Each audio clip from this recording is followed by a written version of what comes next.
কুয়েতে আগুনে পুড়ে মারা গেলেন দাতনের দাড়িকেশ।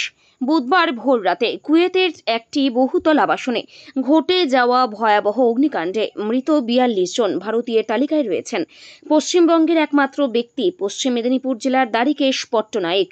তার বাড়িতে গিয়ে শোকাহত পরিবারের সদস্যদের সাথে দেখা করতে এলেন বিজেপি নেত্রী অগ্নিমিত্রা পাল। সেখানে এসে পশ্চিমবঙ্গ রাজ্যের মুখ্যমন্ত্রী মমতা বন্দ্যোপাধ্যায়কে দোষ চাপালেন বিজেপি নেত্রী।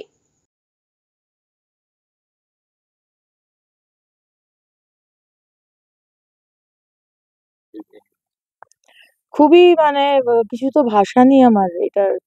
এই যে দাড়িকেশদা মারা গেলেন আহ কুয়েতে কাজ করতে গিয়ে, সেখানে কি অবস্থায় মারা গেছেন আমরা এখনো কিছু জানি না। ৪৯-৫০ জন ভারতীয় মারা গেছেন এবং সেখানে দাড়িকেশদা, তার একটি ছোট মেয়ে আছে, একটি মেয়ে ক্লাস 12-এ উঠেছে সবে, নেক্সট ইয়ার বোর্ডসের পরীক্ষা। বাবা অন্তপ্রাণ, যা হয়, তাকে ঘুমের ইঞ্জেকশন দিয়ে রাখা হয়েছে, তার অ্যাজমা আছে। একটা পরিবার শেষ হয়ে গেল। দিদি উনি আমার কোনো পরিযায়ী শ্রমিক ছিলেন উনি। আজকে প্রশ্নটা হচ্ছে যে কেন আমাদের ছেলে মেয়েদের পশ্চিমবঙ্গ ছেড়ে অন্য জায়গায় কাজ করতে যেতে হচ্ছে।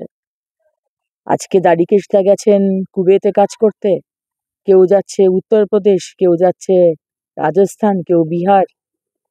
সেদিনকেও একটি পেপারে বেরিয়েছে সংবাদ মাধ্যমে যে প্রচুর ছেলে বিহারে কাজ করতে যাচ্ছে। ভাবতে পারেন যে বিহারকে একসময় বলা হতো জঙ্গল রাজ, সেই জঙ্গল রাজ আজকে পশ্চিমবঙ্গে ফিরে এসেছে।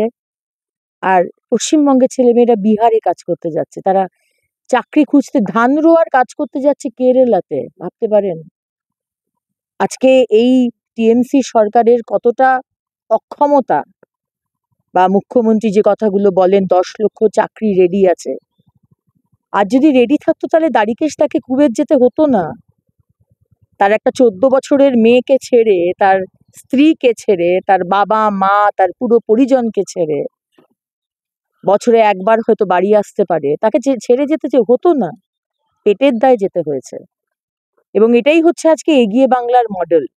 গেল কোথায়?